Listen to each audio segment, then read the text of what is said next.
ನಾರಾಯಣಪುರ ಬಸವಸಾಗರ ಬಲದಂಡೆ ಮತ್ತು ಎಡದಂಡೆ ಕಾಲುವೆಗಳಿಗೆ ಏಪ್ರಿಲ್ 10ರವರೆಗೆ ನೀರು ಹರಿಸುವಂತೆ ಒತ್ತಾಯಿಸಿ ದಿನಾಂಕ 26-3-2025 ಬುಧವಾರದಂದು ಮಾಜಿ ಸಚಿವ ಭಾರತೀಯ ಜನತಾ ಪಕ್ಷದ ರಾಜ್ಯ ಉಪಾಧ್ಯಕ್ಷ ನರಸಿಂಹ ನಾಯಕ್ ನೇತೃತ್ವದಲ್ಲಿ ರೈತರ ಉಳಿವಿಗಾಗಿ ಬೃಹತ್ ಪ್ರತಿಭಟನೆ ನಡೆಯಿತು.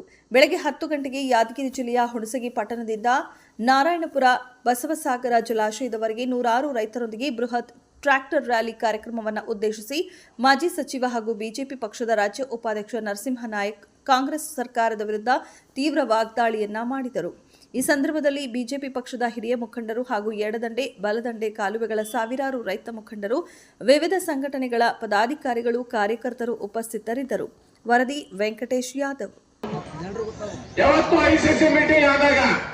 ನೀರು ಹೆಚ್ಚಿ ಬಿಡುವಂತ ಕೆಲಸ ಮಾಡಿ ಹೊರತಾಗಿ ಕಡಿಮೆ ಮಾಡುವಂತ ಕೆಲಸ ಯಾವತ್ತೂ ಮಾಡಿಲ್ಲ.